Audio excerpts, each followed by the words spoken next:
उल्टी क्यों लगती है? उल्टी का मन क्यों होता है? उल्टी लगना क्या कुछ सीरियस प्रॉब्लम है? इन सभी चीज़ों के बारे में जानने के लिए वीडियो में लास्ट तक बने रहिए। उल्टी एक नेचुरल रिस्पॉन्स है हमारी बॉडी का, जिसमें स्टमक से सब्सटेंस फोर्स के साथ मुख के थ्रू बाहर आते हैं। यह कंडीशन ही उल्टी कहलाती है।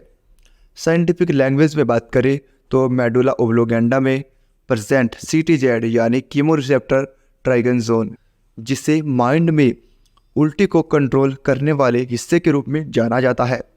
जब जब सीटीजेड एक्टिव होता है तब तब उल्टी का मन होता है या फिर उल्टी लगती है, और जैसे ही सीटीजेड इनएक्टिव होता है वैसे ही उल्टी का मन भी ठीक हो जाता है, और यदि उल्टी लग रही है तो वह भी रुक जाती है।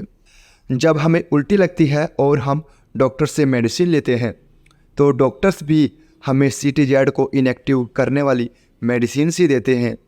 ये मेडिसिन सीटीजेड पर काम करती हैं और सीटीजेड को इनएक्टिव करती हैं। अब जान लेते हैं उन प्रॉब्लम्स एंड कंडीशंस को जिनमें सीटीजेड एक्टिव होता है। इन्फेक्शंस, यह बेसिकली जीआईटी यानी गैस्ट्रो इंटेस्टाइनल ट्रैक्ट के इन्फेक्शन होते हैं। फूड पॉइजनिंग, जब खाने के साथ कोई जहरीला पदार्थ हमारे पेट में चला जाता है तो बॉडी उसे बाहर निकालने के लिए रिवर्स फोर्स जनरेट करती है, जिसे उल्टी कहा जाता है। मोशन सिकनेस, जो अक्सर बस की सवारी, नाव की यात्रा या अदर एक्टिविटी के दौरान अनुभव की जाती है। प्रेगनेंसी के दौरान मॉर्निंग सिकनेस एक सामान्य कंडीशन है जिससे कुछ महिलाओं में उल्टी हो जाती है। मेडिकल कंडीशन, कुछ बीमारियों में उल्टी के साइन देखने को मिलते हैं, जैसे माइग्रेन और GIT related diseases, over eating and alcohol. चलिए अब जान लेते हैं उन साइन एंड सिम्टम्स को जो इसमें देखने को मिलते हैं।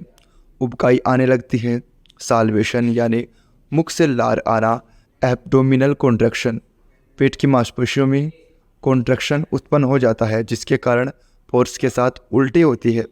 वीकनेस, डिहाइड्रेशन यानी शरीर में पानी की कमी होना। चलिए इसी के साथ एक नज़र इसके सॉल्यूशन पर भी डाल लेते हैं। स्टे हाइड्रेट यानी हाइड्रेट रहे, जिसके लिए आप अपनी डाइट में लिक्विड चीज़ें और फ्रूट्स ऐड कर सकते हैं। मेडिकेशंस, उल्टी को रोकने के लिए आप मेडिसिन्स भी ले सकते हैं जो आज के टाइम में सबसे आसान है, सबसे ईजी है। इसमें आप वोमिकाइन 4 mg, पेरिनोर्म 10 mg एंड ग्रेंडम 4 mg ले सकते हैं। इसी के अलावा जीरा वाटर यानी कि एक गिलास वाटर में 1 चम्मच जीरा डालकर अच्छे से काढ़ा बनाकर उसे पी सकते हैं। अदरक वाटर, अदरक का काढ़ा भी ले सकते हैं। इन कुछ सोल्यूशन से आपकी उल्टी की प्रॉब्लम ठीक हो जाएगी। और अगर आप उल्टी के बारे में ज़्यादा जानना चाहते हैं तो हमारी वेबसाइट healthup.org.in को ज़रूर विज़िट